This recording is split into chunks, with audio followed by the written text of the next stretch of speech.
श्री गणेशाय नमः। ॐ त्र्यम्बकं यजामहे सुगन्धिं पुष्टिवर्धनम् उर्वारुकमिव बन्धनात् मृत्युर्मोक्षीयमामृतात्। दोस्तों, आप सभी को महाशिवरात्रि की हार्दिक शुभकामनाएं। दोस्तों, आज इस वीडियो में मैं आपको बताऊंगी साल 2024 में महाशिवरात्रि कब है, इसका शुभ मुहूर्त क्या होगा। साथ ही मैं आपको बताऊंगी इसके पूजन विधि के बारे में। आप जानेंगे इस दिन क्या करें और क्या ना करें, और सबसे अंत में मैं आपको सुनाऊंगी महाशिवरात्रि की पावन व्रत कथा। तो चलिए दोस्तों, यह वीडियो शुरू करें। दोस्तों, फाल्गुन मास के कृष्ण पक्ष की चतुर्दशी को महाशिवरात्रि का पर्व मनाया जाएगा। मान्यता है कि इसी दिन शिव और पार्वती का विवाह हुआ था। यह तिथि इस वर्ष 8 मार्च को पड़ रहा है। शिवरात्रि की तैयारियों में लोग अभी से जुड़ गए हैं। शिवालयों और अन्य मंदिरों को रंग रोगन और साज सज्जा की जा रही है। मंदिरों को आकर्षक ढंग से सजाने की तैयारी है। प्रत्येक वर्ष की तरह जगह जगह से शिव जी की बारात निकालने की तैयारी चल रही है। फाल्गुन मास के कृष्ण पक्ष की त्रयोदशी और चतुर्दशी के संधि को ही शिवरात्रि कहते हैं।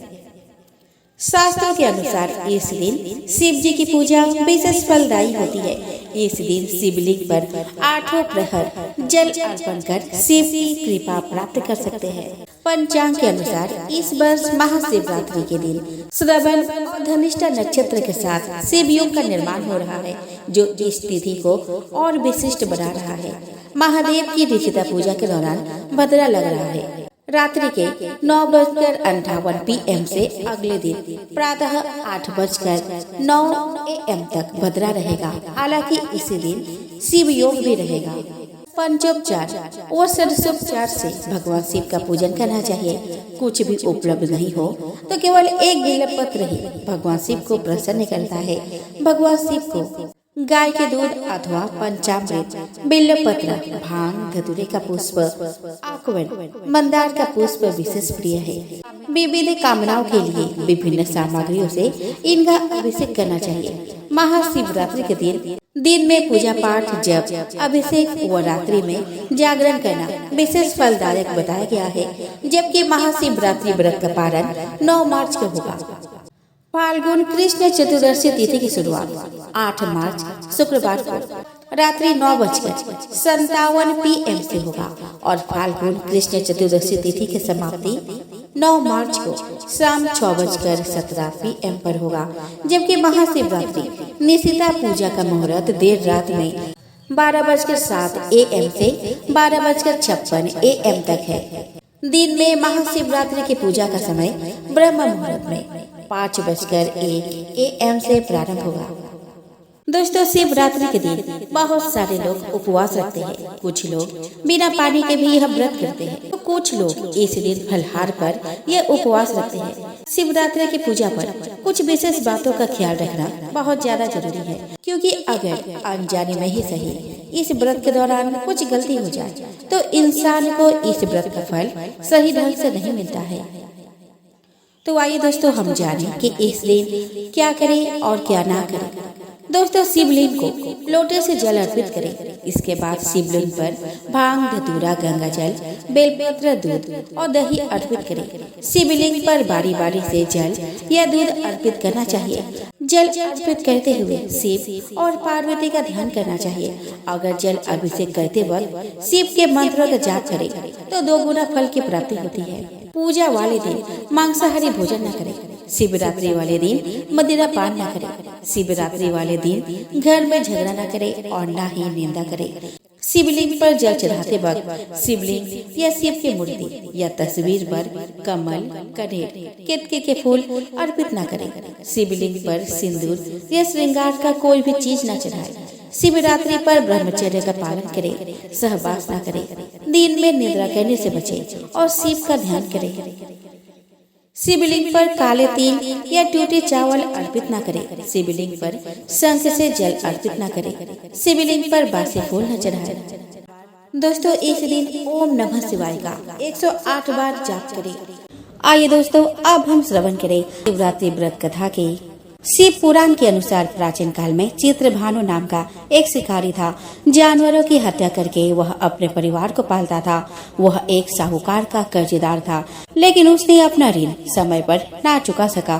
क्रोधित साहूकार ने शिकारी को शिव मठ में बंदी बना लिया। संजोग से उस दिन मासिक शिवरात्रि थी। साहूकार के घर पूजा हो रही थी, तो शिकारी ध्यानमग्न होकर शिव संबंधी धार्मिक बातें सुनता रहा।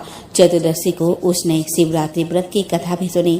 शाम होते ही साहूकार ने उसे अपने पास बुलाया और ऋण चुकाने के विषय में बात की। शिकारी अगले दिन सारा ऋण लौटा देने का वचन देकर बंधन से छूट गया।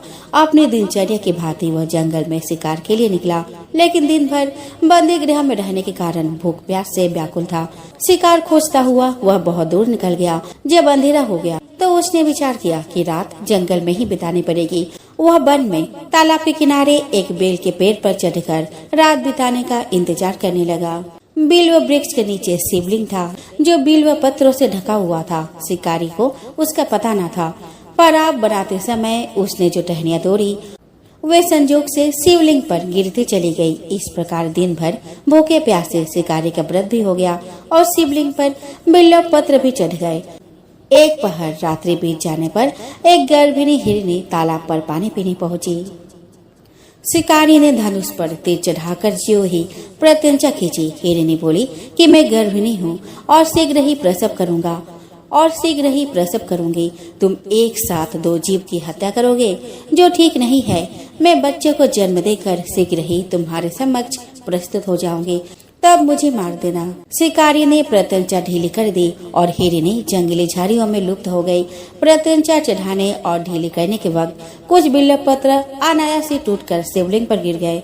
शिकारी ने प्रत्यंचा ढीली कर दी और हिरनी जंगली झाड़ियों में लुप्त हो गई।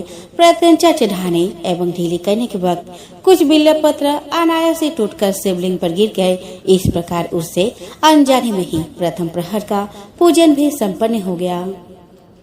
कुछ ही देर बाद एक और हिरनी उधर से निकली। शिकारी की प्रसन्नता का ठिकाना न रहा। समीप आने पर उसने धनुष पर बाण चढ़ाया। तब उसे देखकर हिरनी ने विनम्रता पूर्वक निवेदन किया कि हे शिकारी, मैं थोड़ी देर पहले ऋतु से निवृत्त हुई हूँ। कामातुर बिरहनी हूँ, अपने प्रिय की खोज में भटक रही हूँ। मैं अपने पति से मिलकर शीघ्र ही तुम्हारे पास आ जाऊंगी। शिकारी ने उसे भी जाने दिया। 2 बार शिकार को खोकर उसका माथा ठनका। वो चिंता में पड़ गया। रात्रि का आखिरी पहर बीत रहा था। इस बार भी धनुष से लगकर कुछ बेलपत्र शिवलिंग पर जा गिरे। दूसरे पहर की पूजा भी संपन्न हो गई। तभी एक अन्य हिरनी अपने बच्चों के साथ उधर से निकली। शिकारी के लिए वह स्वर्णिम अवसर था। उसने धनुष पर तीर चढ़ाने में देर न लगाई।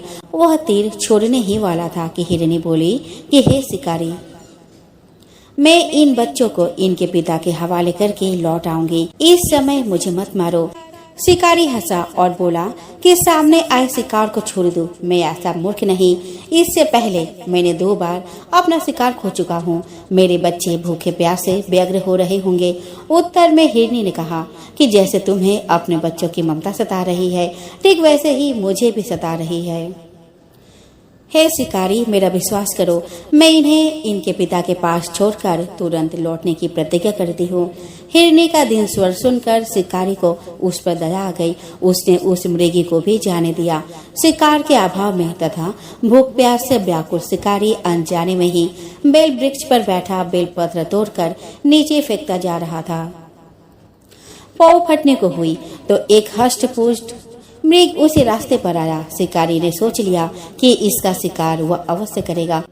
शिकारी की तनी प्रत्यंचा देखकर मृग विनीत स्वर में बोला कि हे शिकारी, यदि तुमने मुझसे पूर्व आने वाले 3 मृगियों तथा छोटे छोटे बच्चों को मार डाला है तो मुझे भी मारने में विलम्ब न करो, ताकि मुझे उनके वियोग में एक क्षण भी दुख न सहन करना पड़े। मैं उन हिरनियों की पति हूँ। यदि तुमने उन्हें जीवन दान दिया है तो मुझे भी कुछ क्षण का जीवन देने का कृपा करो। मैं उनसे मिलकर तुम्हारे समक्ष उपस्थित हो जाऊंगा। मृग की बात सुनते ही शिकारी के सामने पूरी रात का घटना चक्र घूम गया। उसने सारी कथा मृग को सुना दी। तब मृग ने कहा कि मेरी तीनों पत्नियां जिस प्रकार प्रतिज्ञाबद्ध हो गई है, मेरी मृत्यु से अपने धर्म का पालन नहीं कर पाएंगे। अतः जैसे तुमने उन्हें विश्वास पात्र मानकर छोड़ा है, वैसे ही मुझे भी जाने दो। मैं उन सब के साथ तुम्हारे सामने शीघ्र ही उपस्थित होता हूँ।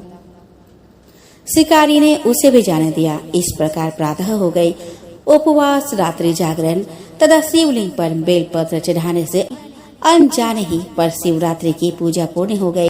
पर अनजाने में ही की हुई पूजन के परिणाम उसे तत्काल मिला। शिकारी का हिंसक हृदय निर्मल हो गया, उसमें भगवत शक्ति का वास हो गया। थोड़ी ही देर बाद वह मृग सब परिवार शिकारी के समक्ष उपस्थित हो गया ताकि वह उनका शिकार कर सके। किंतु जंगली पशुओं की ऐसी सत्यता, सात्विकता और सामूहिक प्रेम भावना देखकर शिकारी को बड़ी ग्लानि हुई। उसने मृग परिवार को जीवन दान दे दिया। अनजाने में शिवरात्रि के व्रत का पालन करने पर भी शिकारी को मोक्ष की प्राप्ति हुई। जब मृत्यु काल में यमदूत उसके जीव को ले जाने आए, तब शिवगणों ने उन्हें वापस भेज दिया तथा शिकारी को शिवलोक ले गए। शिव जी की कृपा से ही अपने इस जन्म में राजा चित्रभानु अपने पिछले जन्म को याद रख पाए तथा महाशिवरात्रि के महत्व को जानकर उसका अगले जन्म में भी पालन कर पाए।